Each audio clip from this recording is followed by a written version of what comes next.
Hello, it's Diana Dodson here.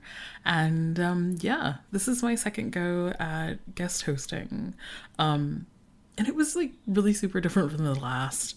Um, I chose to have a conversation that took me to some places I thought I had worked through, but really found them to still be quite tender.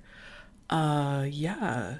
So, dear listener, you'll maybe find me less boisterous and more subdued in this conversation with actual real moments of speechlessness.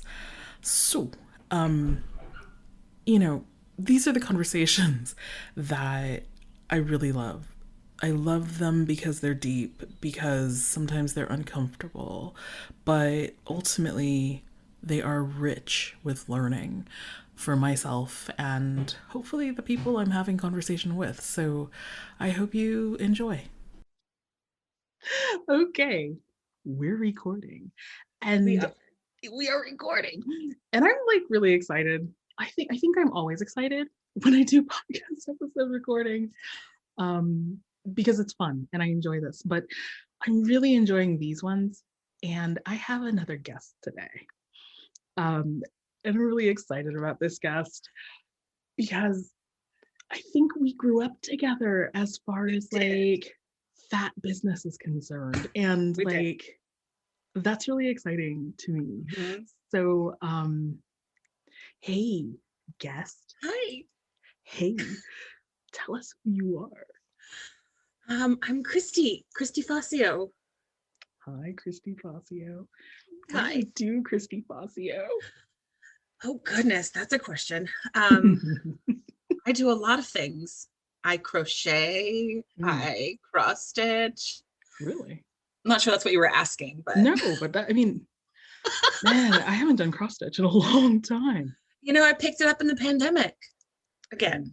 Pandemic crafting. Right. It lasted like a month and a half before I was like, wow, my eyes are a whole lot older than they used to be. So are my hands. Oh, But by golly, if I didn't buy 4 kits on Etsy, again, not what you asked. I'm a therapist it is what I asked, actually. because we always answer that question with what we do to earn money. And That's I'm right. trying not to do that anymore. But I am a therapist and I'm a mom, and there's like a whole horde of animals here. That's right. You keep adding to Oh my your gosh, farm. chicken math is a thing. Chicken. Yeah. Like we don't need any more chickens. Why are there 5 chickens here? Oh my goodness. Hmm. Oh my Yeah. goodness. Yeah. I'm a Wow. mug collector. I love Disney. I have way too many bags, like actual bags and purses. That's who I am. I love this because like oh my god, I was going to say like you gave us so much extraneous information, but it's not extraneous information because you basically just like made this list which is just like this is who I am. And what I really love is this idea of just like I'm not going to tell you first or even spend too much time on how I make money. I'm going to tell you about the things that give me joy. Things that make me smile. I love it. Yep. I love it. Mm. How did we meet, Kristy? Because I was thinking about this. I was like, we kind of grew up together as far as like fat business is concerned. We did. And I'm just like, how did we meet? Because I don't remember exactly how it got started. I was thinking about that this morning. So I think way back when there was this little Hayes business owners group, Mm-hmm. Yes. and it was like you and me and Ivy and Yeah. Brenda. Yep. Dion Yep. and um Oh my gosh, it starts with a G. Oh, Jillian. thank you. Oh, Jillian, I'm sorry. Yes. I'm sorry. Oh my gosh, Jillian. The brain cells are Yes. brain. Yeah, and I don't know how we all found each other. We just did. Yeah, I know. And we were just this little tiny ragtag group of people that were trying to figure out haze and businesses and bodies, and we were adorable. We were adorable. I used to really look forward to those calls. Yeah, I did too. And then I don't know, I started grad school and That's right. That's right. Yeah. Tell me about that, because you were doing something else entirely. I was. I owned my fitness business. How did you get into a fitness business? I really just fell into it. I had a baby, and I was searching online one day for like, what do I do with this baby? Because I was still totally caught in dieting, and, you know, really thought I needed to get my body back. And I found this workout group called Stroller Strides, and did a little, like back when Google Maps were a thing, like I printed out the map to where it was. Thankfully, it was only like 10 minutes from my house. Yeah. And fell in love with it because it was actually one of my first things that was not diet related. Like, she refused to talk about diets. We didn't talk about bodies. It was the first time that I wasn't left behind in an exercise class. Like, I felt really included. Wow. It was this wonderful community that I just fell in love with. And then one day, 3 years later, she was like, I'm going to sell this. And I was like, but I still need this in my life. So let's buy it and become a fitness instructor. Oh my God. And it was this interesting intersection of both really amping up diet culture for me and dialing it down. It was a really interesting intersection where I kind of had to dive deep into it so that I knew how to climb out. That's interesting. Yeah. That's interesting. Yeah. So, but by the end of that, I did that for 6 years, 7 maybe. Wow. And, so going into it and coming out of it were two very different experiences, and eventually came out of it because I couldn't do what I wanted to do in it. I couldn't figure out, I mean, we need more fat, joyful movement people. Yeah. And eventually it wasn't me. Like, that wasn't my calling. So, but I love fitness. I love that part of my life. It was beautiful. Yeah. So yeah. That's there's so much there for me. There's so much there for me because I'm like, I want to go in so many different directions, because like, you're one of the few people that I know who does this sort of work, who's also a parent. And you still have small kids versus, you know, much older kids, like some other people that I know. They're getting older though. They do that. They grow up. I mean, your little one is not little no more. No, 7.5. Oh my that goodness. Dude. Yeah. Oh my gosh. Mine is almost 6. No, he's not. Yes, he is, in September. No, he's 2. I'm sorry. I know. I'm sorry. I know. Yeah. I know. It's a lot. It's a lot. But also, I mean, something that was really fantastic about what you just said was I had to go deeper before I could come back out. Can you dig into that a little bit? Because I've never heard this before. Yeah. Thankfully for me, fitness wasn't, I knew I was never someone who was like, I really want to do this several hours a day. I was like, no, an hour, I'm good.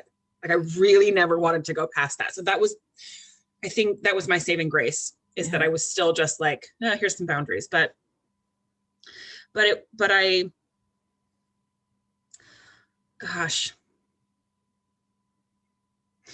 really did try to figure out how to be quote unquote body positive while losing weight, and like try to do it right and try to do it healthy and, you know, do that thing. Yeah. And I succeeded in the changing my body pretty drastically part. And then of course didn't. Yeah. And was very on display as my body changed very rapidly back again. And boy, that makes you figure shit out. Yeah. You know, it was a humbling experience and a very real experience that I didn't turn away from. I kind of faced it and said, well, you all are going to watch me do this. And didn't lose my business. My business stayed right where it was. Mom still came to me. We still had a lot of fun.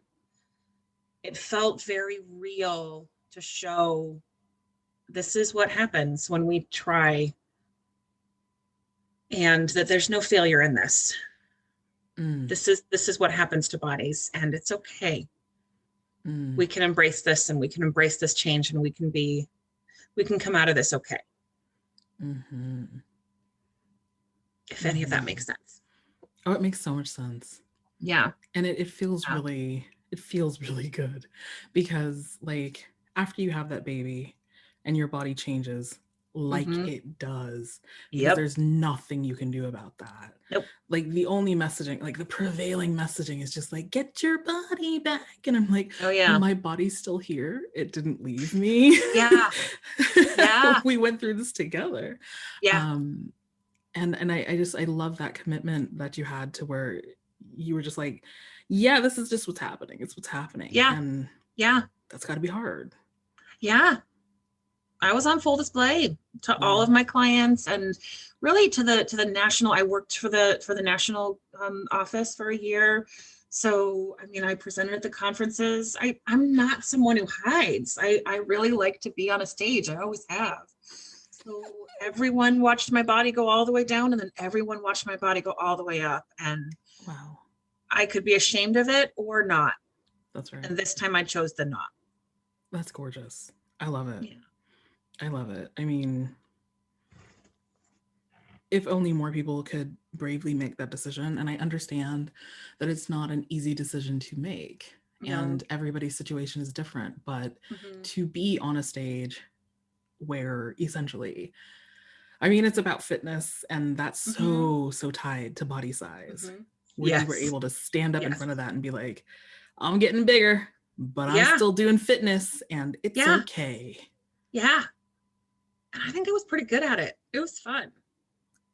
You made it look fun. I mean, yeah. I was basically a preschool teacher and a fitness person at the same time. And I could like push 2 strollers, blow bubbles, sing a song, yell at some moms to keep going. Like it was, oh man, when I was in my prime, that was good stuff. That sounds delicious. Yeah. Oh my goodness. So then what took you the turn to being a therapist? I had, as I was finding haze, I literally, I spent hours just on the internet, just trying to figure out what it was that I was doing, what it was that I was feeling. This feeling of like, I need to put this down. I can't do this anymore. And I stumbled on a haze quote, I think from Linda's first book, which I still haven't read. Don't tell anybody. I put it on my Facebook page, and a friend of mine was like, this is what I do, right? And I was like, no, I don't even know if this is something you can do. What? And she happened to work in an eating disorder, or work for an eating disorder company. And she is one of those people that just like drives you.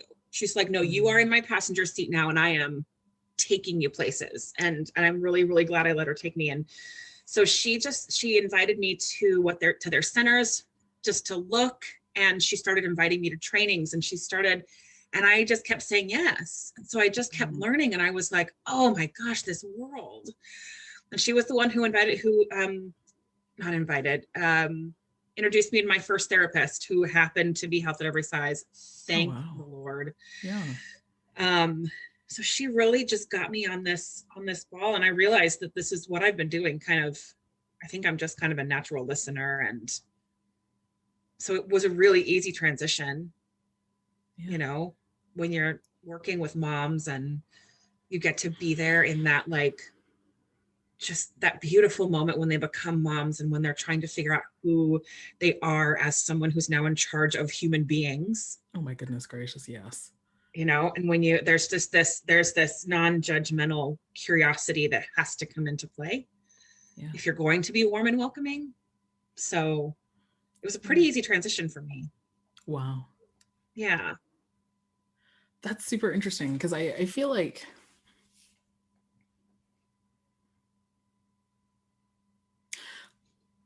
I'm sort of at a loss for words here.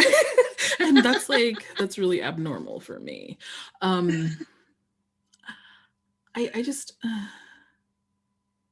I wish I had been so fortunate as to have somebody who could hold my hand and pull me along, because I had to find all this stuff on my own. Yeah. I think a lot of us were just kind of, I mean, I was up in the middle of the night.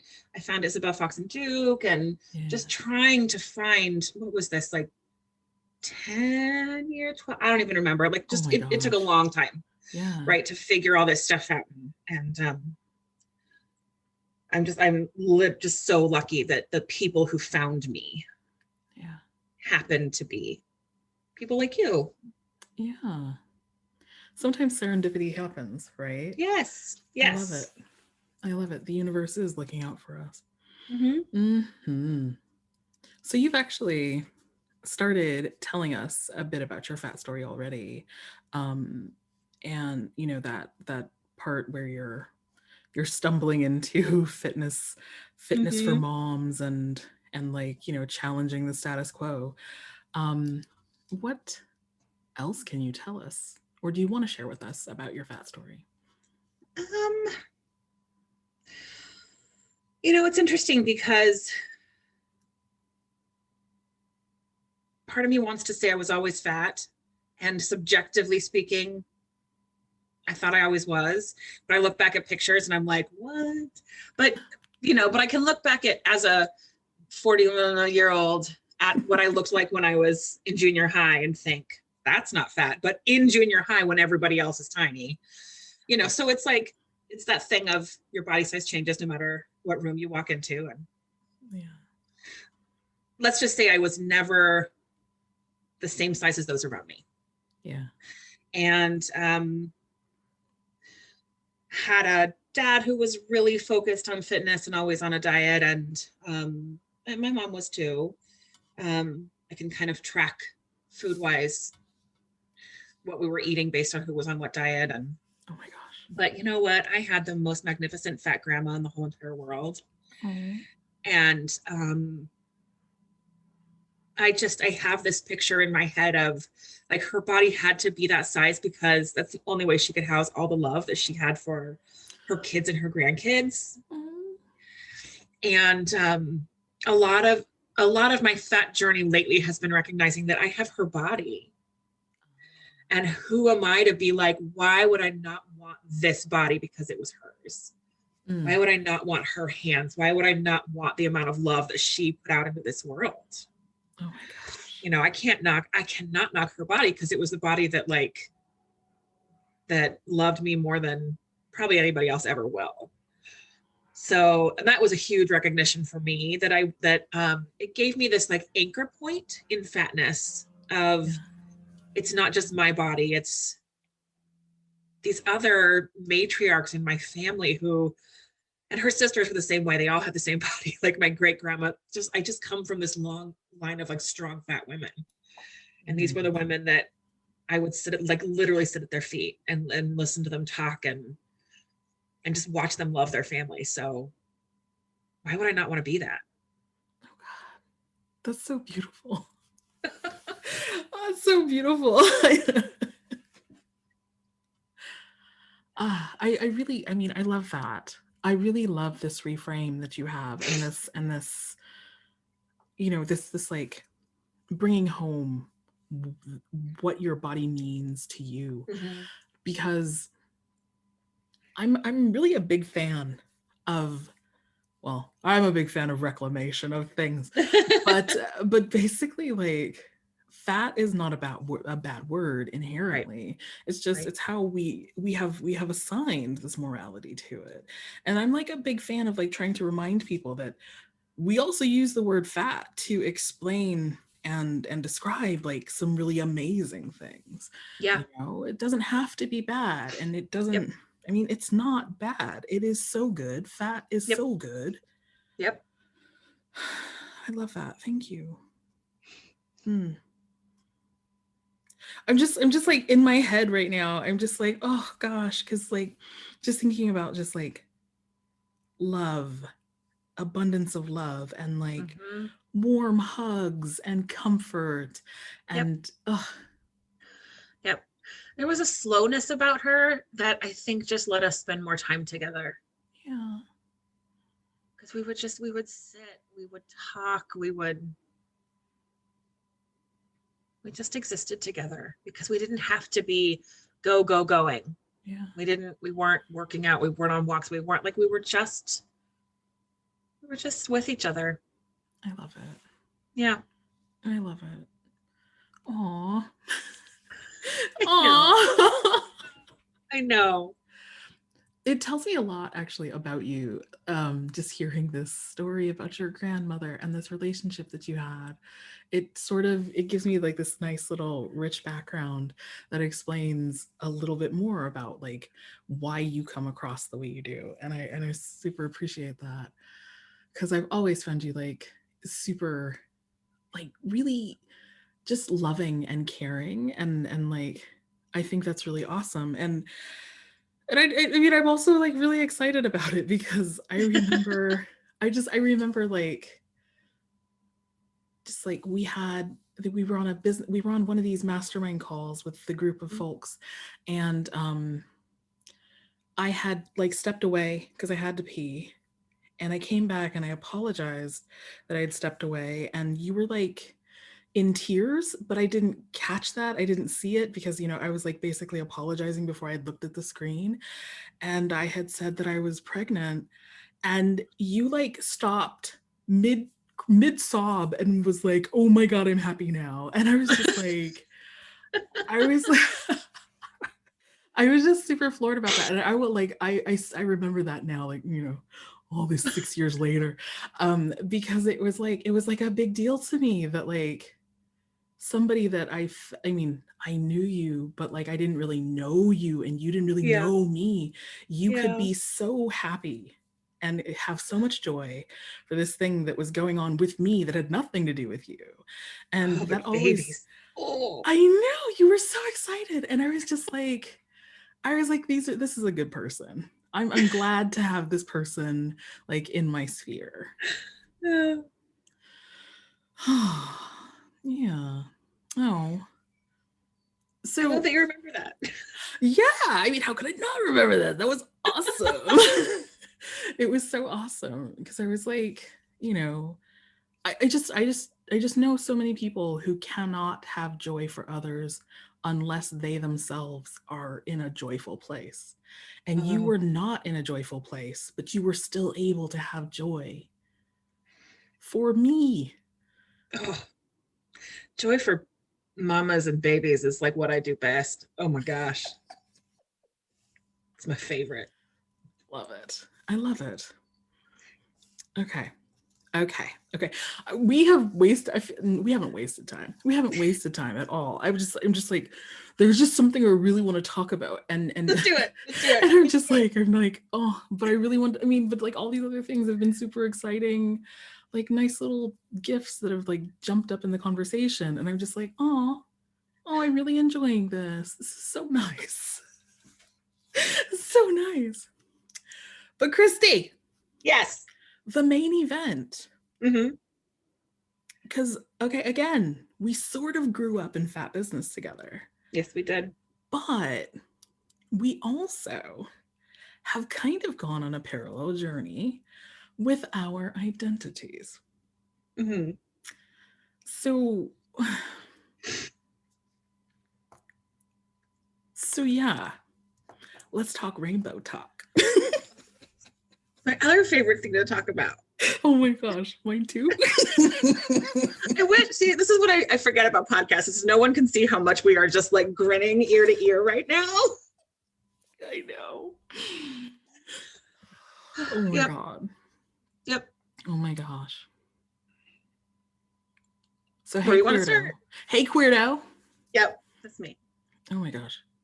So, okay. When I how do I start? How do I start with this? I don't know. Okay, here we go. Something I started to notice when I really started getting really deep into like the fat activism and fat acceptance stuff was how many queer people showed up. Oh, we're everywhere. And I was just like, there's what? Mhm. Why, Mhm. why is this a thing? Why is this a hand in hand sort of thing? Because I was totally confused. This was all super new to me. And I was just like, why is this a thing? And the more that I kind of dug into it, but in like this, in this really like pretending I'm not doing it because I don't want other people to see what I'm doing, and I can't really admit to myself what I'm really doing here. Mhm. Like, you know, in the most like unassuming way possible, like digging into how does queerness and acceptance of fatness, how do these things go together? How do they intersect? And what I started to uncover was just like, it makes sense. Mhm. It makes Mhm. sense because once you start making space for one marginalized identity and Yep. really reclaiming it, it's Yep. super easy to start opening yourself up to Yep. all of the other identities that you've been masking or hiding or what have you. Yeah. And that was like, oh, wait, hold on. I Yeah. might, I might actually be a queer. Right? Yeah. Yeah. Let me just do more with my life. Yeah, Yeah. because it Yeah. just felt so good. Oh, it's the most delicious feeling. Tell me about your delicious feeling. I the way I see it with my story is I came out 3.5-ish years ago, maybe now. I don't even think I can call myself a baby queer anymore. I think I'm like a teenage queer toddler. I don't know. Um, but it was this as I was cleaning out the fat shame and the cleaning out the body project, right, to make room for other stuff. I was able to really start to notice what I was noticing in other people. Mm. And it was just all these little like whispers of like, well, that person, look at that, look at her, look at them. Like, Mm. and that was odd, but not unwelcome by any means. It was Right. just kind of there. And I found myself rationalizing the heck out of it. Like, maybe I'm just like romantically attracted to such and such. Maybe because I could not, I mean, I'm married, I like could not admit that this would be something. Mm-hmm. Um, but boy, once there's room, and I went through all of the, but am I really? But you know, I didn't, because you hear the whole like you knew when you were 5, you knew when you were a teenager, you knew you were different, and Right. I didn't. Right. I didn't. I can look back and totally recognize that, boy, I had a crush on one of the basketball players on my dad's basketball team when I was 9, and her name was Brooke, and I wanted to like be her best friend, right? Yes. Right. It's just so once I started to recognize that all of these feelings of me wanting to be like, can I just be as close to you as humanly possible right now? Mm. Finally recognizing that for what it was, Mm-hmm. right? And then it just had like at a certain point it just kind of all had to blow open, and not gonna lie, there was a pair of brown eyes involved, like, Ooh. you know, where you're just like, oh, this is a thing, and I can, there was this moment of I can explore this and accept it and come out with this, Mm. or I cannot, because life is pretty good. Yeah. But you know, once you've done all this work to live unapologetically as a fat person, you don't want to start apologizing for other parts anymore. Mm-hmm. So I was like, let's do this. I'm happy to get on another roller coaster. Let's see where life goes now. Oh my gosh. So, and I was really, really lucky to be welcomed into the world of queerness by like amazing fat activists. Yeah. And I have learned not to venture out, because when I go out into the world of like non-fat activism gay folks, I'm just like, no, I'm gonna turn around now and just come Mm. back to like wonderful fat queerness, because we're awesome.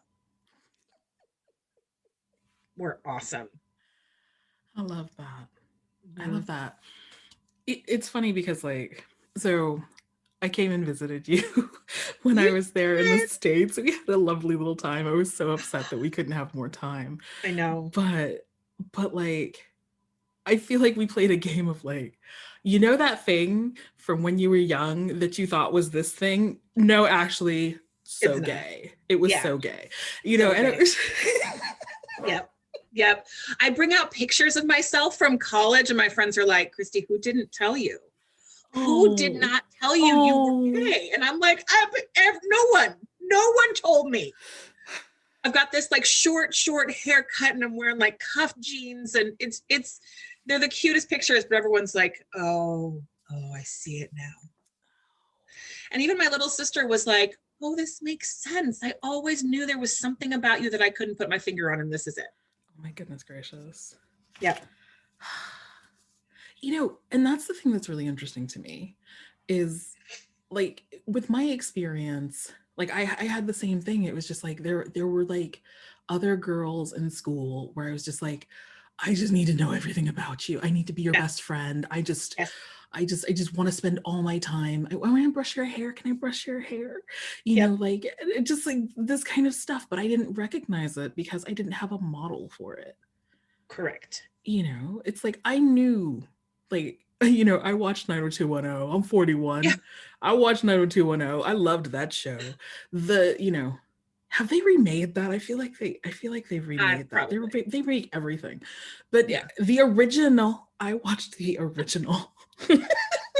and it was just like I wanted to be Brenda, you know. I wanted like to date like, you know, the beautiful bad boy. I don't know if it was really the bad boy thing, but it was just like, you know, he was like hot and I was like, I want to be in a relationship with a hot dude, you know, because that was what everybody did, like in all the media that I consumed, like and I never saw any positive representation of like a gay woman, any kind of feminine sort of relationship between two women that wasn't just like, girl, I love you. Right. You know, right. And I was like so confused. So it was just like, okay, well, that's clearly what I want. I just want to do sleepovers all the time with all of my friends and know all their secrets and like hug them a lot. A lot. Yep. Oh my gosh. Yeah. And it wasn't shamed in my family, but it also wasn't given as an option. It was very much like, you know, what boy are you going to marry? What my sweet grandma would go to a grocery store and she'd be like, you know, KK, your future husband might be in this grocery store, so you need to stand up straight. And, you know, there was like a list of things I had to check myself on when I went to the grocery store just in case. And he was never in that store, let me tell you. But it, you know, it was just so assumed. So I just went with it, and that's fine. And it's not like, I mean, married for 15 years, great guy. That's been real, right? Yeah. Like and I think that also needs to be really clear, is that none of that was faked. Yeah, that's right. You know, but doesn't mean it's going to stay that way. Yeah, I understand that. I mean, I also have a husband. Yeah. You know, a man, a cisgender man husband. And that wasn't like, oh, I guess I'm gonna marry you, you know, so I can hide myself or anything like that. I really appreciate this person, you know? Yeah. And we have a really good time a lot of the time. Yes. Yeah. And I've got these 3 amazing kids. And I remember talking to a friend about all this, and I was like, gosh, I wish someone had told me in high school, or someone told me in college, or as if that was someone else's job. And she was like, I mean, they were like, yeah, but then you wouldn't have these 3 amazing kids. I was like, oh, I do have 3 amazing kids. Yeah. That I made with, like, you know, a best friend. Yeah. That I get to now teach how to be like amazing fat people, and that like stuff gets to change for you in life, and the relations get to change in life, and but you always get to be yourself no matter what. I just like, I like this acknowledgement that you have where you don't regret. You're not regretting. You're not regretting. And I think that's very interesting, because I feel like sometimes I do find myself like really questioning, like, what would have happened if you had been given permission to live fully into this, or if you had just been like in a place where you could unapologetically just be this, you know, and safety be damned and all of these things. Because I know there are people who do. You know, they find themselves at a very young age and they do what they need to do to live their lives, which I really admire. But I wasn't there. And it's interesting because I think you mentioned like the safety piece, and you know, I'll be out with I have an amazing partner now, and we'll be out at Target just holding hands because we were both raised with this heteronormative belief that we can hold hands with our partners. Because we didn't have the safety issues in our 20s and our 30s, and now we're both okay. They're not 40 yet. They would kill me if I said that they were in their 40s, but you know, but I'm just like, fuck it. Like, who's gonna say anything to like some fat old lady who happens to be holding hands with their partner? Like, go ahead, like, bring it.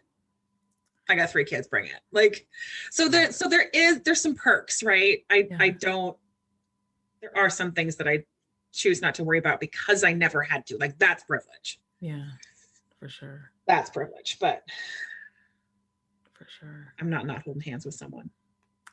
Oh, I love that. Yeah, I love that. This is an interesting conversation because I feel like you know, it's just like I'm very much like in the middle of this in some ways, where I'm still trying to figure out like how to do queerness fully for myself. That is a question. Oh, is it a question? Because it's just like, you know, like I very much liken it to my experience of being biracial, which is like, you know, because I've been challenged many times in my life where people are like, you're not Black enough, or you're not Guamanian enough because of XYZ reason. And like, these are unfair judgments because like, okay, if I can't dance or if I can't cook certain dishes or I don't speak the language or whatever, like that doesn't change my freaking heritage, you know? Like, you know, that doesn't change my identity. And so like with the queerness part, it's always been there, which is the thing that's sort of frustrating to realize. It's like, it's always been there. And I've just been fighting against it so hard for so long. Because I didn't know how to hold on to it and allow it to be part of my life. And now that I'm starting to embrace it, I'm still trying to figure out how to allow it to be part of my life fully. So how do you do this? How do you do this? Good question. I am doing it by pursuing a different relationship, right? That's me, and that's what I needed. Like, that's let me just say that there are a lot of us out there who are in this and who are trying to answer this question. Like, some are bi, some are pan, and so they're trying to make it, you know, but I think what it always comes back to is that like, you're queer no matter who your partner is. And I think that constant reminder of like what you present to the world and who you are, like, they don't, you know, we need to stop just as a society looking at someone and assuming sexuality based on who they're with. For me though, it meant finding a partner that was congruent with who I am. For me, it meant telling my kids who I was relatively early on so that I could give them permission to be who they were. like really fully. It's been odd to find out things. My dad died when I was 15, but to find things out about him that I did not know when he was alive pissed me off, because I was like, why did no one tell me? And it has nothing to do with like big sexuality things. It was like just little things about him. And I'm like, I wish didn't know I'd you known like that. trains. Yeah. He was a football referee at the collegiate level and had just gotten hired by the NFL. What? Why did I find that out 20 years after he died? Oh, right? But and actually that moment right there, I was like, I don't want to hide this from my kids. They need, I don't know why we assume that like kids can only handle heteronormativity or can only handle compulsive monogamy. Like, they're going to believe and love what we believe in love. That's right. So I'm going to tell them, and it's given them, God, we've had amazing discussions about it. So that was huge for me, is to not hide from my kids. Yeah. And to not hide from the people around me, even if it's messy, and even if they question, and even if they can't get out of their heads, like, but you're married, or but he's a guy, or but like, yeah, but I'm me, and this is who I am. And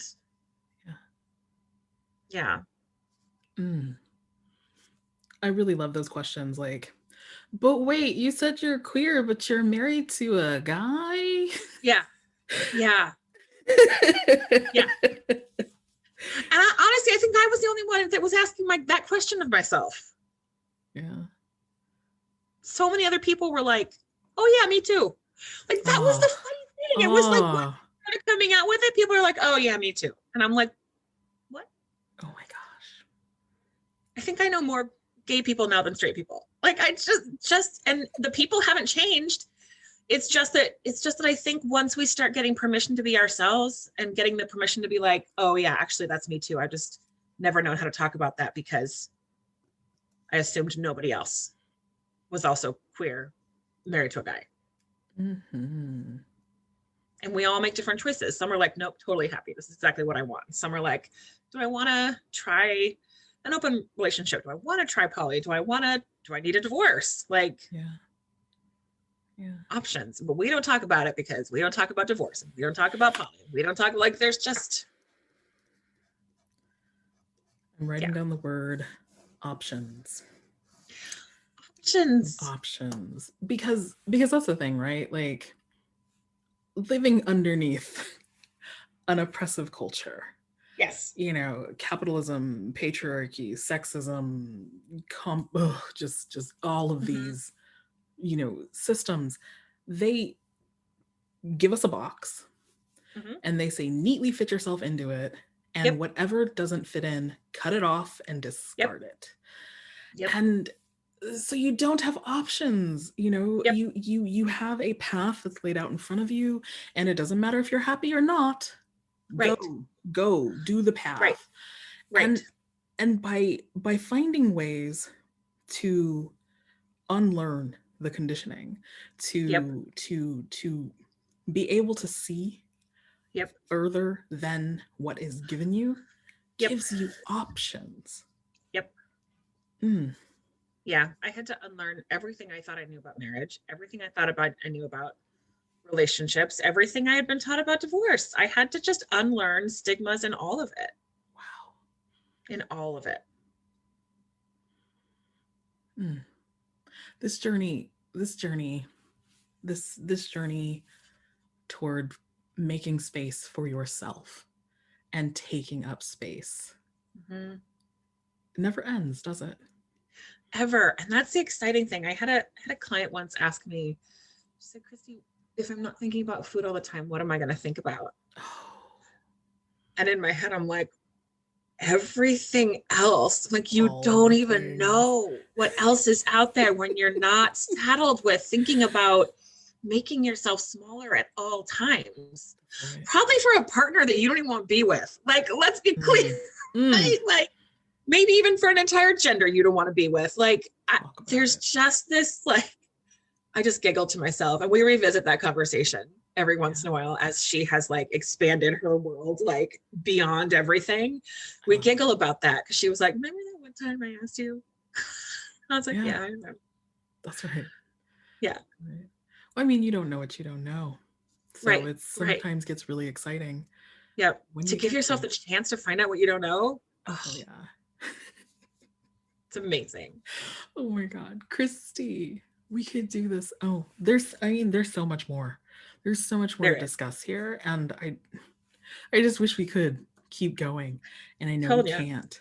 We would But never dry up, and it would be just the Kristy and Diana podcast, nothing else. Do you so really much ever need fun. more guests? I don't know. Well, we can talk about that another time. But to end us today, to close our container today, I want to ask you the one last question, which is, how are you living your best fat life? Oh my gosh. I am living my best fat life with a mattress that supports my body, Talk about it. with with my mug that says "Live your best fat life." Yay! I got my Diana mug here.